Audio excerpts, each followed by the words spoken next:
Good afternoon, everyone. This is Rita Young, and I am so glad to be with you to discuss a very important topic. And first of all, welcome those who are watching live, those who are watching in the replay as well. You're welcome to, I invite you actually to participate today. And what that participation could look like is asking a question, making a comment, and letting that you're out there. I think we have some folks that are already signed on today. This is a very critical topic, and I'm a parent. Uh, I'm also a private consultant, and our guest speaker today is also a parent and a very seasoned DD professional. He was an executive director for a large agency in California and has a lot of expertise. And so it was my hope today to have a conversation, an open forum, where we could brainstorm ideas or think about even better ways of doing things than we are today. One of the little itsy bitsy challenges that we're having this morning is that our speaker is unable to sign on.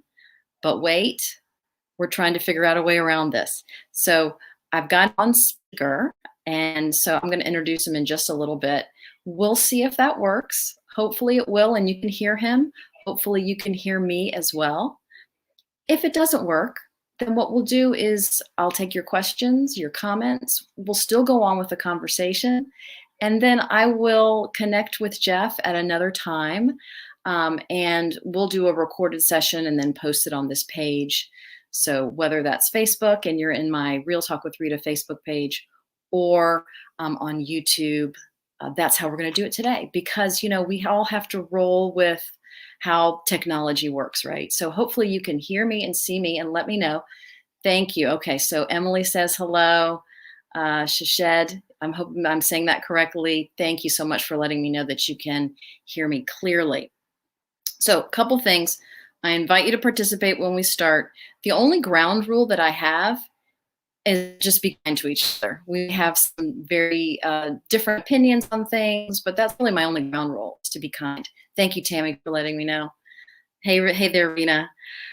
So again, and also, whether you're a parent or a provider or direct support staff, or however you came to find me in this page, again, I want to welcome you and honor your perspective. We're here to exchange ideas and to do it in a way that benefits everyone. Okay, great. Thank you for the folks on Facebook that are letting me know that I'm on Facebook. Great. Okay, and just to let you know that today our conversation is for educational purposes only. And of course, as a parent, if you happen to be a parent, provider, etc., I want you to make the best decisions for yourself, your agency, etc. So this is just for educational purposes. And thank you for letting me know that you can hear me fine. So what I'm going to do now is I'm going to put the wonderful Jeff Strully on speakerphone. Hey there, Rita. How are you? Jeff, the way I met Jeff is I used to coordinate a leadership program for parents of children with developmental disabilities in a former life. And I did that for 11 years. And every year we would invite Jeff Strully to speak to families. And so his presentation was always the highest rated presentation. So just to let you know that as well, I'm hoping he's going to come through in just a little bit. So let's just test that right now and see if this is going to work. I have him on speaker. All right, so Jeff, can you say, how are you? So folks, can you hear Jeff when he says, good morning, how are you? Let me know that. I realize I will be talking to a phone, but this is, again, as you all know, I kind of roll with it. And so Jeff, if you could say, let's start the conversation and okay. Let's see if it works. Okay. So today we're talking about housing and what some options might be for individuals. It broke up a little bit, someone says. Deborah says she can hear you, Jeff. Okay. So we'll let Jeff talk a little bit longer so that you can hear him. But anyway, we wanted to, everyone's coming on this presentation or this call from different perspectives, but we do have some kind of overarching concerns and issues regarding housing.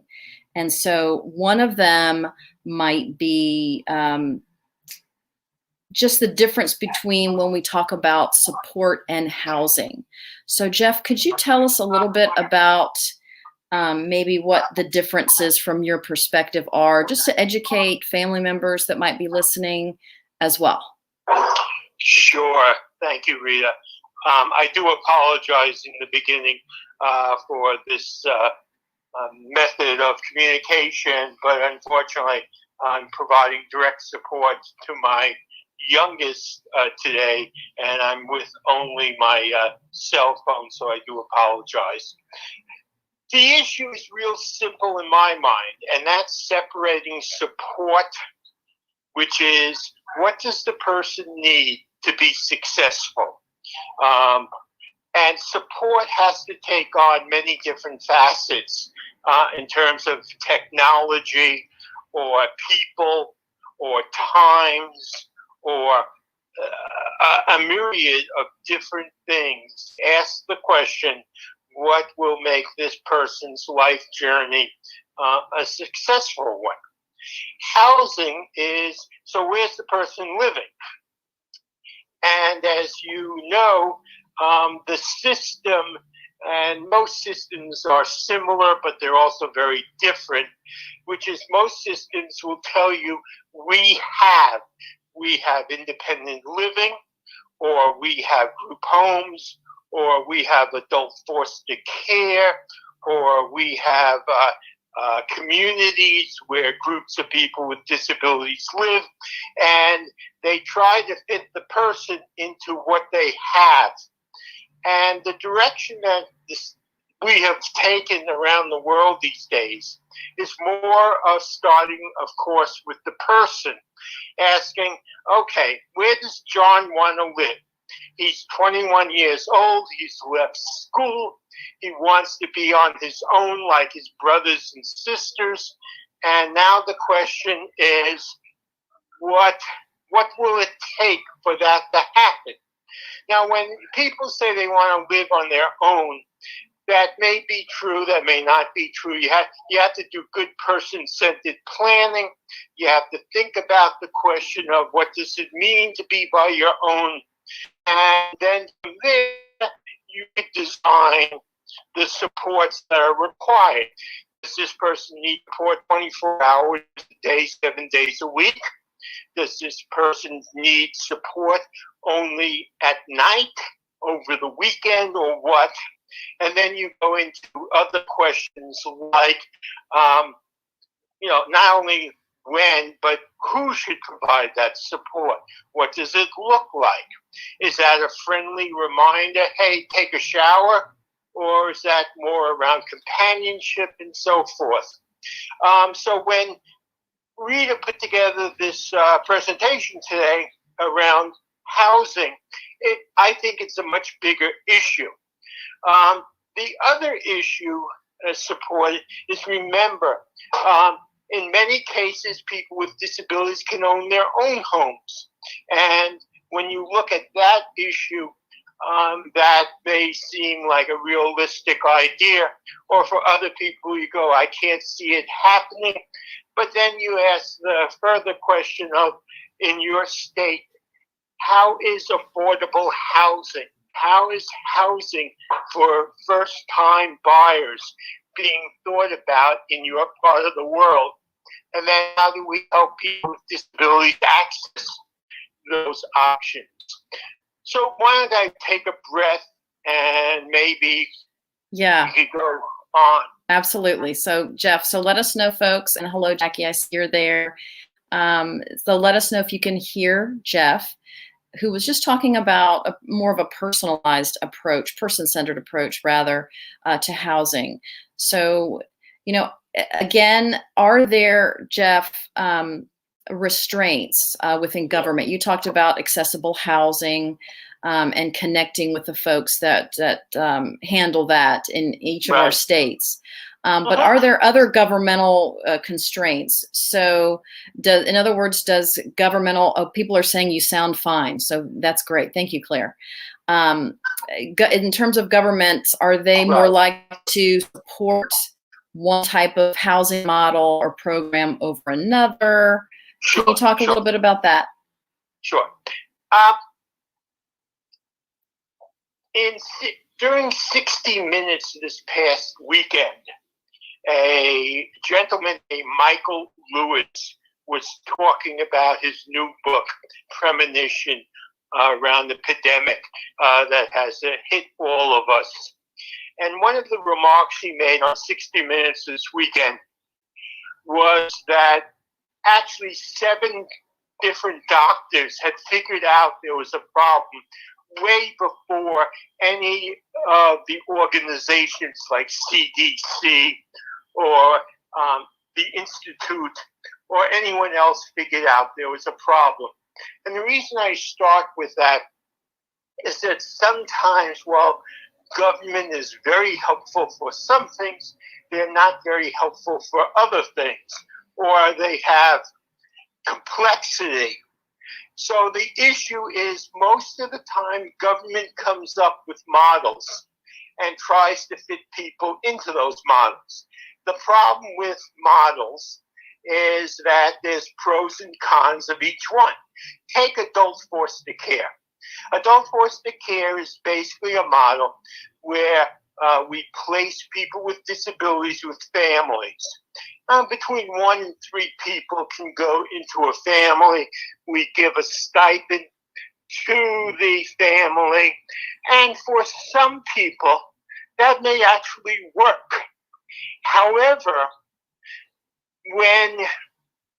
the problem with that model is that if for some reason you're not happy with your support and you want to change providers of who provides the support, you may lose your housing. In other words, you say to the family, I like living here, but I don't want you to help me. I want others to come in and help me. Most of the people around the world will tell you that doesn't work very well. The group home, usually there's 4 to 6 people in a group home, and you want to teach John how to cook. The problem is there's 6 people in the group home, so that means you get to cook once every 6 days. From a learning perspective, that's not really very good. You want someone to learn to cook. You should be cooking, 7 days a week, 3 meals a day. My point being is that in every model, there's inherent flaws and problems. That doesn't make them evil or bad. It just makes it conflicting. Right. As what Rita has said, we're trying to take, and not just we, I think the entire country is trying to take more of a person-centered approach. So let's use an example. If you spoke Spanish, you may say, I only want Spanish-speaking people providing support to my son or daughter. And that may seem very rational. My son is Armenian. I want my son to learn to cook only Armenian food. Well, in certain types of models, you're never going to get that to happen. Example, if you live in the adult foster situation, if the family is Jewish and they don't really know how to cook Armenian food, you may not get Armenian food as much as mom and dad would like you to have Armenian food. If you're in the group home, again, you have to deal with 5 other people, and that becomes a problem. If you're in your own place, then you have to think about the question of, are we hiring people who are Armenian? How do we get Armenian food to be introduced? Is that a training issue? Is that a recruitment issue? how do we think about that? If we want people to only, if you use sign language, you would probably want everyone around you to be able to communicate with you. So sign language becomes a real critical question of hiring. So Jeff, hang on just a moment. Anita asks, or she says, and thank everyone for hanging in this very unusual way of we're doing it. But you know what? As I said, I'm all about flexibility. So she says, I joined late. Who is speaking on the phone? I heard first name Jeff. This is Jeff Strully, who was having some technical issues for those of us who are just joining, and we are doing some out of the box thinking. And so I'm talking to my phone and putting Jeff on speaker. And Jeff is he's a parent, but, and also he is a retired DD executive out of California. We're just starting a conversation on housing, as others as well. So Jeff, let me just, and if you've got any questions, folks, let us know and I'll ask Jeff. Let me just start. I know we're kind of jumping around a little bit, but I think it's okay. I'll just give you an example, and of course I won't use the name, but there's someone in our state who has a young adult currently being served out of state who has some challenging behavior. And she would like to start a small home, or group home, I guess, in our state, specifically that serves individuals with challenging behavior. Right. So having a conversation about that, trying to help her think about maybe is there another way to do this, but here are some concerns of hers. Safety.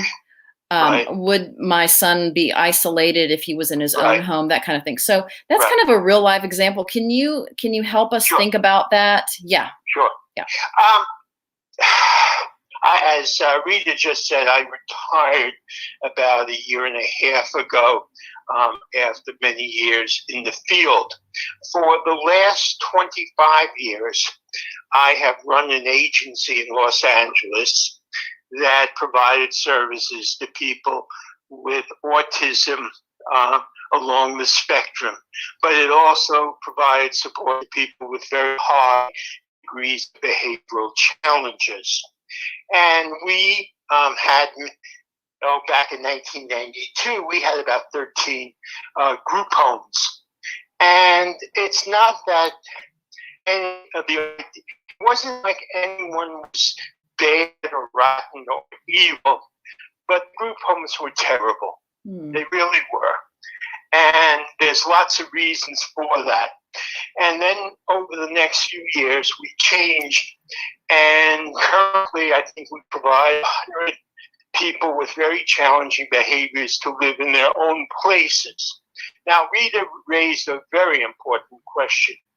When people live in their own homes, what does that really mean? Well, it could mean 100 different things. It could mean that the person is living with paid staff around the clock. It could mean that the person is living with a roommate.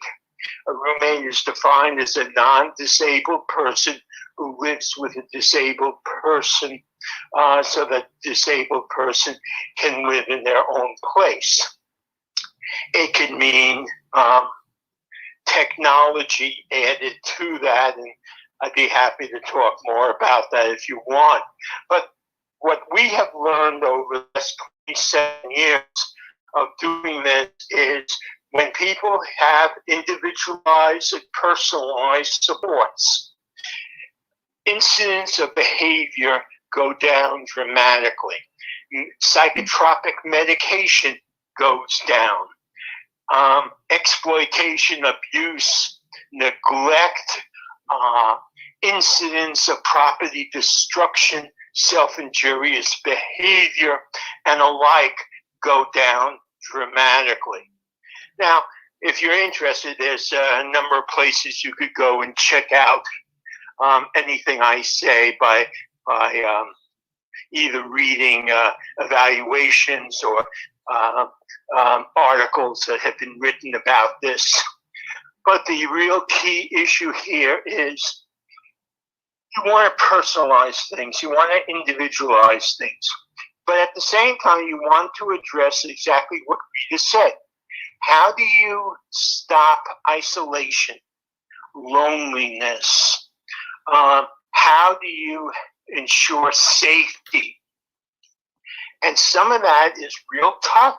I mean, it's tough in the sense of, can you find the right people to be the right people and provide support consistently in a way it needs to be provided for the person? Can mom and dad drop in at any time they want? Can the person go home every Tuesday and Thursday so that they could go to church with their mother? How flexible are things? Now, the other issue I just want to get out now is, remember, sometimes government will say you can't do something, but what we have figured out is there's always a way around it legally. I'm not talking about anything unethical or illegal, but let me use an example. Government will say they cannot pay through the Home and Community-Based Waiver Program for rent. Okay. People's SSI or SSA should pay the rent. Well, in your state and in my state, people who get SSI or SSA for the most part could not afford rent in most places. So the question is, how do you pay for that? Well, it's interesting. You can use compensation for salary. So, example, if I say to you, okay, John wants to live in his own home and Bill is willing to live with him, and I give Bill free rent in lieu of providing support, then I could take that money, which is government money, and use it to help defray the cost of rent, but I'm not paying rent. I'm actually paying deferred compensation. Now, that may sound like semantics, but it isn't.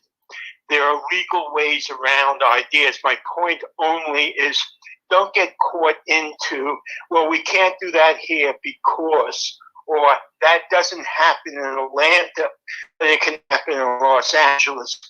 Yes, there are some differences, there's no question, but there's a lot more similarities. And in your state, you have some good examples of more personalized supports.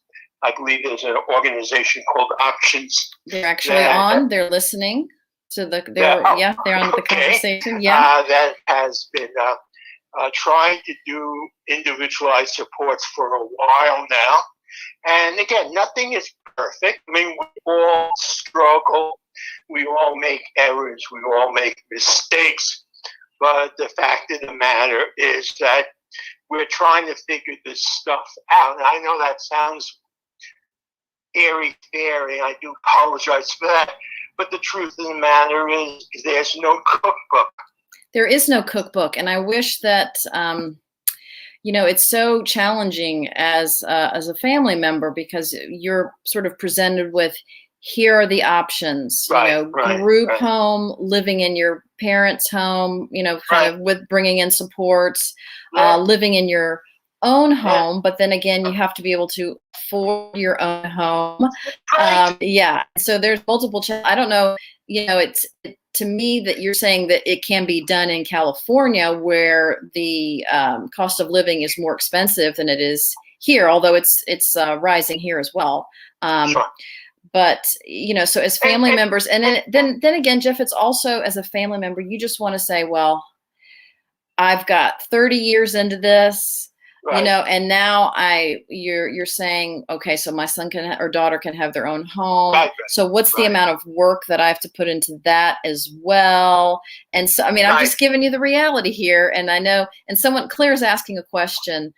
So let me go back here. She said, Jeff said roommate is a non-disabled person in the home with person with disabilities. My daughter's situation is 2 roommates with disabilities with tailored supports a few hours a day. She says, what is that? I'm not quite sure that piece of it, but Sure. yeah. So yeah. And again, if you told me that these 3 women, I'm just making that up, that may not be accurate. If these 3 women knew each other, went to school with each other, were friendly with each other, and said upon graduation from high school, we'd like to live together, why not? Okay. Try it. I can tell you that there's a difference from 2 people living together to 3 people living together. You have not an additive, but a multiplicative problem, potentially. Now, 3 people living together might work. It may work for a year, 2 years, 10 years, or whatever. Now, if you told me 3 strangers came together because of funding, I'd have more concerns. Why? I mean, that's a crapshoot. I mean, you're taking 3 people who you don't know ages, interests, likes, dislikes, families. If they have families, are the 3 families going to sing off the same page? But on the other hand, if they were 3 friends from high school and they wanted to live together, now you would say 2 things. You would say, 1, what supports are needed that all 3 require, and what supports are individualized so that they get a chance to do things that they want versus what, all of them have to. So example, if one person really loves bowling, the other 2 don't have to go bowling if the 3rd one wants to go bowling. Right. So if there are any other providers on that have figured that piece out, I would love to know how you all do that, because I certainly would have concerns about that. And so Jeff, Michael says, please elaborate on compensation of salary free for non-disabled roommates. So thank you, Michael, for that. And I hate to interrupt you, Jeff, but we've got some folks. So by the way, folks, if you have questions, please post them. As you can tell, Jeff's time is very limited, although hopefully we'll have him on again. But so Jeff, if you could tell us about the compensation of salary again, that would be great. Okay. The answer to that question is the following. 1 is, what is the person doing? Is the person just living in the apartment to be an emergency person, or is the person also a direct support person? You could be both, or you could be one or the other. Let's just start with the easier one. John's a person with a disability. He lives in his own home, but he really doesn't like to be by himself at night. He gets himself sometimes in trouble going on the internet with porn or whatever the situation is. And what he needs is someone for companionship, someone for emergencies. Then you may want to hire someone who you give them free rent, but they're not there to provide direct support. They have the same beliefs that any typical roommate would have. On the other hand, it could be a person who actually is expected to help John go to the restroom, to help him get some late night snacks, to make sure he takes his meds. So again, you have to define what the person is doing. Are they there just for companionship in an emergency? Are they there to provide direct support? Is it either or both? So after you have that figured out, then you can figure out the compensation package. Contrary to popular belief, $15 an hour is the minimum wage in California. And almost the vast majority of direct support workers get $15 an hour. Now, some people, the other, I'm sorry for. That's okay. I think where I am, I think it's 10 to 12 an hour. I'm guessing. Okay. So folks, let me know if that's right. But yeah, go ahead and Okay. next question, just to let you know, is people want to know about how to find the right and consistent people to provide support. So that's queued up for you next, Jeff. Okay, that's a great question. It really is a wonderful, wonderful question. In 1992, when I started at J. Nolan, we had a turnover rate of about 106%. Wow. Which meant that we were turning over in our residential program and our day program more than once a year. When I left a year and a half ago, we had a 17% turnover rate. I know I don't expect anyone to take me at face value on this, but I can tell you that there are people out there who want to live with, share their lives with disabled people, including people with very high behavioral needs. The question is, how do you find them? That's a brilliant question. And I wish I could give you a simple, well, read my book, answer, and you could spend $29.95 and get the answers. The answer is the same ways you're thinking about it. I'm thinking about it as well. You use all the methods, but may I suggest you think outside the box? So, example, when Melinda moved out of the group home into her own place, and we started to think about who is Melinda, and the word that came up over and over and over and over again was she's a hippie. That's the kind of the single word that described Melinda. So if you're going to recruit people who are hippie types, where would you go? We posted on the Grateful Dead website. I know that sounds funny, but I think it's great. I mean, we're talking. I'm talking to a phone, Jeff. So I mean, you've got. I'm on camera talking to a phone. So yeah. So no, that doesn't sound unusual. So the fact is, if in Lancaster, which is a town out in LA County, but not LA City, there's a minor league baseball team. So when Danny was moving out of the group home, he was really into sports. And we did everything to try to recruit people from that arena. In other words, the minor league baseball team. Again, there's not a single way to advertise. You could put ads in the paper. You could do want ads. Where you place ads, by the way, is a critical issue. If I was doing roommates, I would not put it into the want ads, but I definitely would put it into the roommate ads. I would also look for local papers, church papers, anything that will get the word out. Now, the more important question is, how do you discern is this the right person? And with that, with all due respect, it's partially gut level.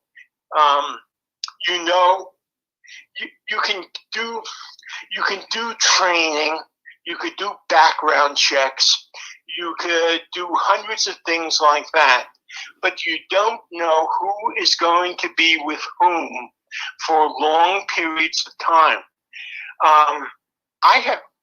Before I left a year and a half ago, we had people who were living with people for over 24 years. Oh, that's wonderful. I'd love to hear right? that. Yeah. So the question is, how does Don live with Rick for 24 years? And when you ask the question who Rick is, And how did we find Don? It's not like we interviewed Don 24 years ago and said, Don, we're looking for someone who will make a lifelong commitment. Might you be up to the task? We explained Rick. We explained his history. We made sure that Rick and Don spent time together. We thought it was going to make sense and work. And in that case, we hit it on the nail on the head. And unfortunately, we get it right maybe a little more than 50-60% of the time. Jeff, Nita says here, are we talking about people with training and specific qualifications, or just good-hearted people with the right personality? And the answer is yes. Yes to both. Yes to both. Okay. I mean, you're absolutely correct. In some situations, you want people who are trained. I'm not disagreeing with that. In other situations, you want people who are the right temperament, that have the right interests, that have that, take Claude. Claude is really laid back. I mean, it doesn't matter that the person he's been living with now for 20 years, smears feces. You can't get Claude rattled. Now, he never worked in this field before, and sometimes, you have to deal with Claude describing the person he lives with in ways that maybe I and Rita and you would say, that's not the best language on how he describes him. But, he has something else that works. On other situations, you want people who are trained, right? So, for example, if you're working with an individual who has seizures or something to that effect, you definitely. Of course, Of course. Yeah. So, that's a great example. The fact of the matter is, teaching people about seizures is a tough one, because people will have seizures when they have seizures. Right. You can't sit there going, okay, when are you going to have the next seizure? But the question is, what type of seizure? What are the implications of the medication? What do you do if this person has a seizure? If they wind up going into multiple seizures, what do you do? Of course, you want people to know that. It's the same thing with first aid CPR, right?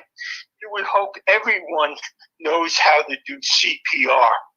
Right? If I have a heart attack in the middle of the mall, I hope they don't have to call the paramedics, that someone can jump out from the other people walking around who can give me CPR. Yeah. On the other hand, if someone's on psychotropic medication, you want to know the implications of that. You want to know what happens if they go out in the sun, if they decide to have a drug-free holiday. Very important. And and so, from just speaking from personal experience, one of the best folks I've had was a young man to support my son who was a marketer, and he was able to persuade him to do all kinds of different things. Right. And he also had that temperament of sort of laughing things off and not taking things so seriously. And so I really appreciate that personality type. Yeah. No, again, you have to. Why? I don't mean to be funny in any shape, way, or form, but I mean, like, how does Harmony or any of the other dating apps work? They try to select people for the right people. It's not right. And one of the things we always tell families and people with disabilities is the problem with individualized approaches is the following. If I go into your local department store today, I can walk in and buy a shirt that's sitting there, and I'll pay whatever the price is. However, if I want specific things, I may have to have the shirt tailor made. Tailor made shirts might take longer. I may have to go for several fittings. And in some ways, providing support is similar to that. If you just want to buy off the rack, then that's something that's good. You knock it off in a day. If you want something that's customized, it may take longer. I mean, one of the things we would say to families and people with disabilities is, okay, you want to move out of your house. That's great. It may take 4 to 6 months to find people. Then you first have to look into finding the right people, matching them. Then you have to find at the same time appropriate housing that's affordable, housing that's accessible, people in safe communities, the housing that will allow people access, if that's important to them, of stores and other entities, churches, gyms, whatever.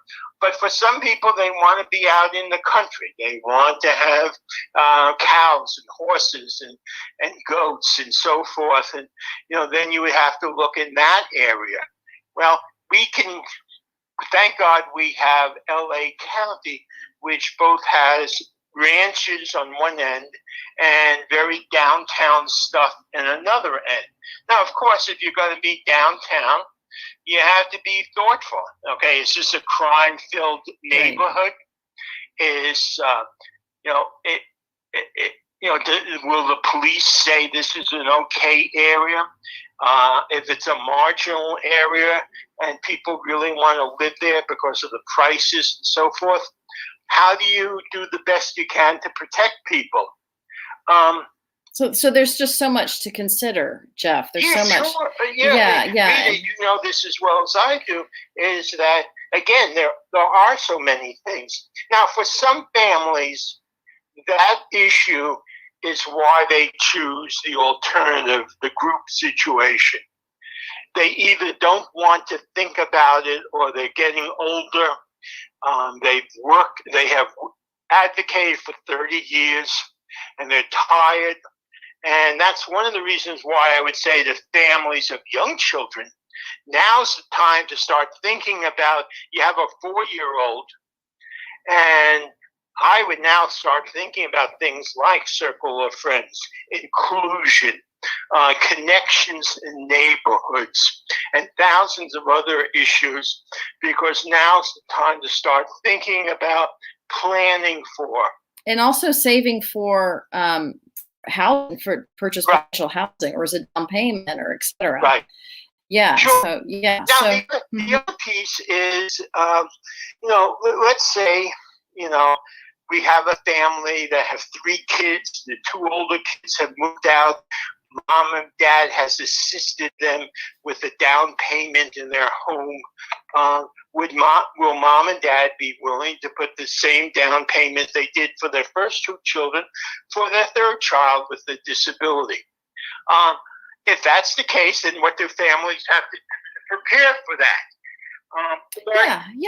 Absolutely. So here's another question that's coming in from Emily, and she says, what if I want to turn my current house to she's saying group home, so my son can stay where he is? So dad and I would move to a smaller home. There's a severe lack of homes in my town.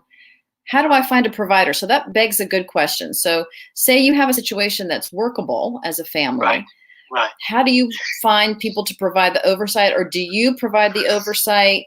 Right. What are some ideas around that maybe we can talk about? I mean, again, I have 2 or 3 thoughts on this. First is, for some families, self-determination or self-directed services are an excellent choice. I happen to like it personally, but that's something families need to think about. And what that means is, I like to have the control and the power to make decisions select, to, whatever. And for some people, they will say, listen, I don't want to be responsible for supervision. I don't want to be responsible for these other things. So then you have to find an agency. And I would encourage small agencies versus large agencies, because I have discovered that for the most part, smaller agencies potentially are more individualized. Okay, so I have a house. I'm willing to move out. I want to have my daughters stay in that house. Now, I assume that may be a brilliant idea, and I mean that sincerely. It could be a brilliant idea. But if the person doesn't like living in the neighborhood, or doesn't want, or has a history of being a peeping Tom, and maybe the smartest thing is get out of the neighborhood. But if, say, you enjoyed being in the neighborhood, people like you, people know you, people recognize you, you know how to walk to the store, and if you take the ding-dongs off, you don't have 12 security guards running after you, then that's a brilliant idea. Now the question is, okay, so you're going to give the house to the person. That's fine. By the way, good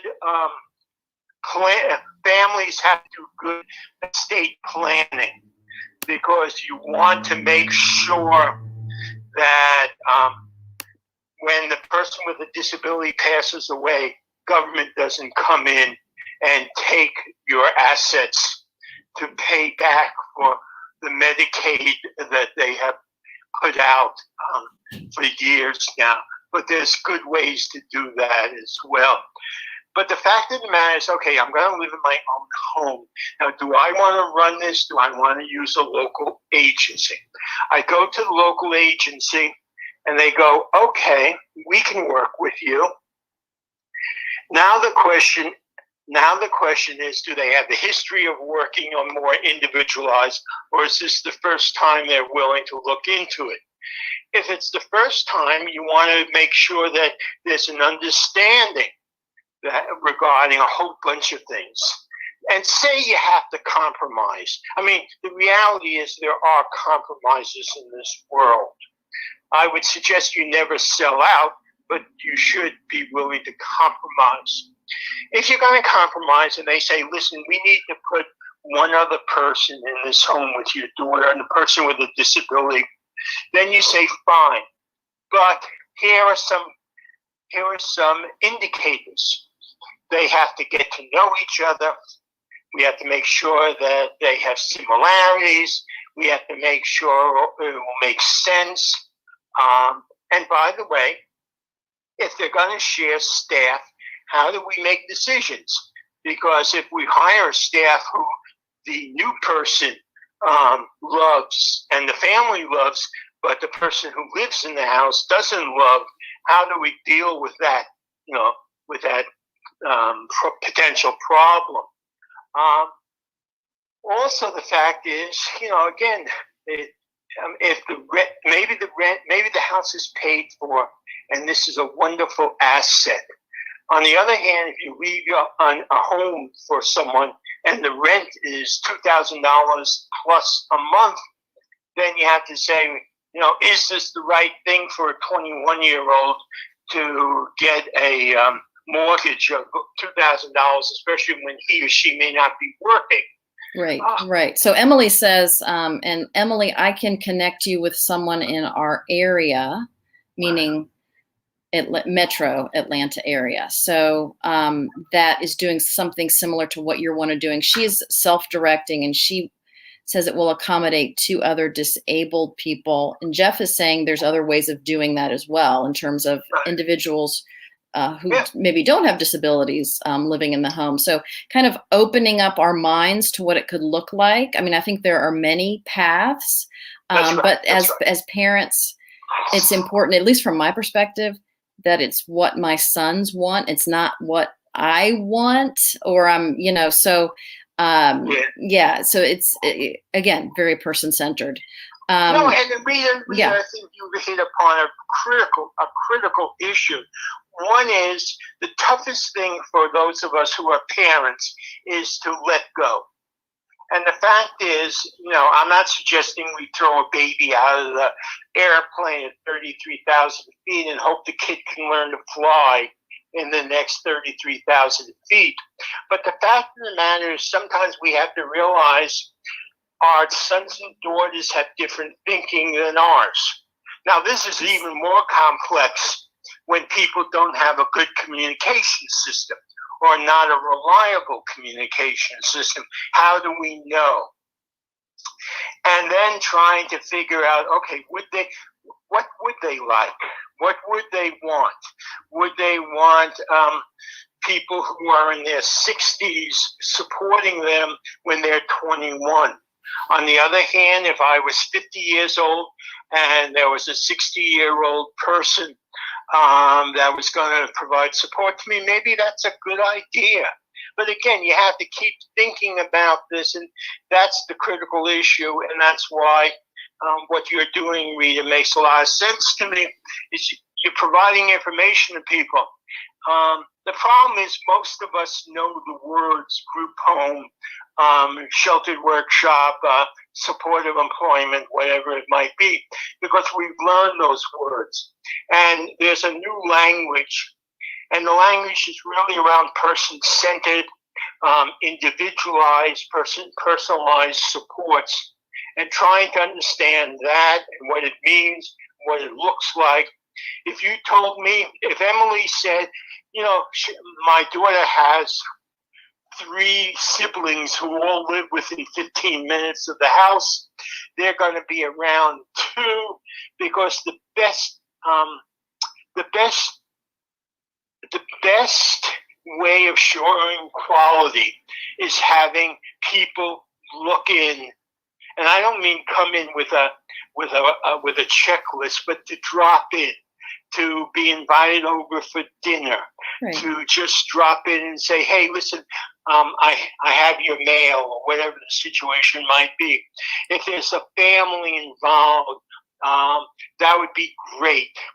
If families don't have other siblings, if people with disabilities don't have brothers and sisters who can fulfill that function, are there other types of folks who fulfill those functions, whether they be other relatives or people that they meet? And in Georgia, you have some of the best citizen advocacy in the world. You guys do you hear that, folks? Isn't that a wonderful compliment? Thank you, Jeff. And that's something to think about. Like, I'm a single parent. I'm supporting my daughter. I'm 73 years old now. It's time for her to be out.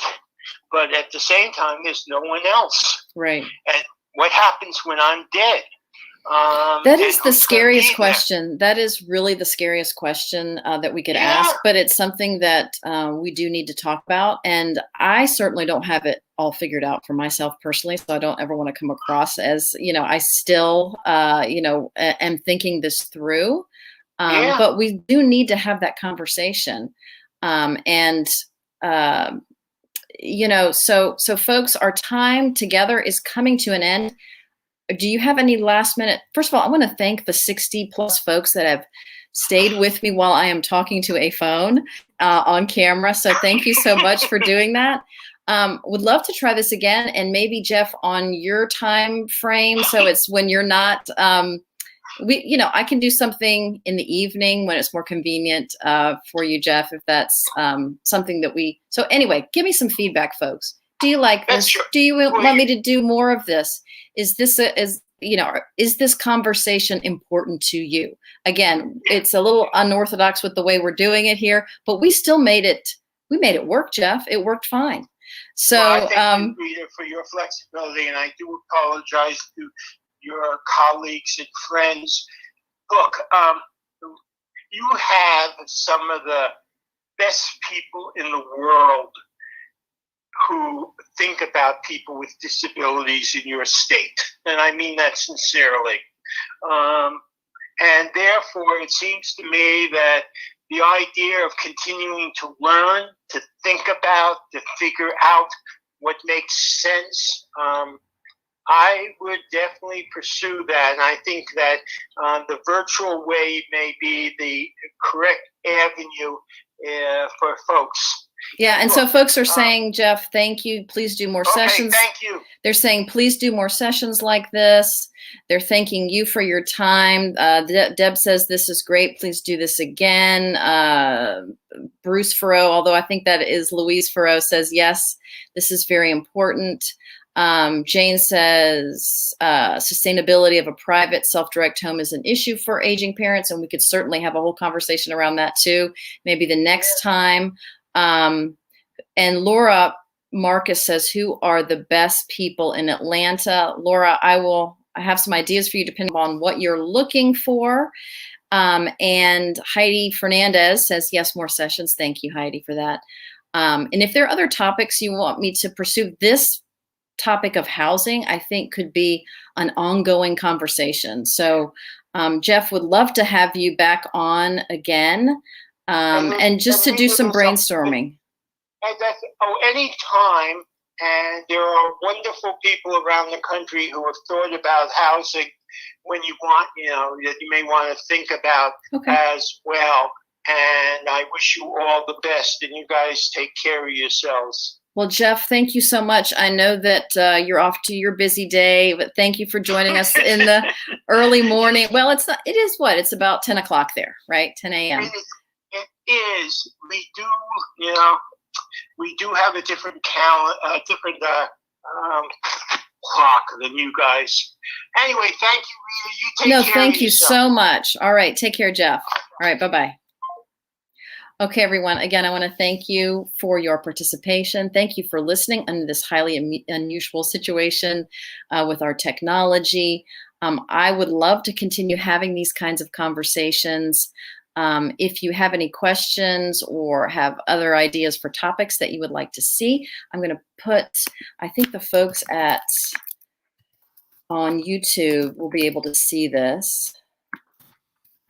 I'm typing in my email address for anyone who would like it. And you can reach me at Real Talk with Rita on Facebook or on YouTube. I am grateful for your participation. And yes, Louise, I thought it was you. Just know that I'm a parent that is also trying to figure out best ways of housing. And some have worked for yes, it is recorded. And it will be, oh, by the way, it will be recorded and it will be on YouTube, and it will also be in the Facebook group, Real Talk with Rita. So again, I'm also a parent that is looking for, what might be next as well. Hey, Reza. And so I go through this journey together. And so I thought, there's so much going on as there should be, for younger children, school-age children. What about adults with developmental disabilities?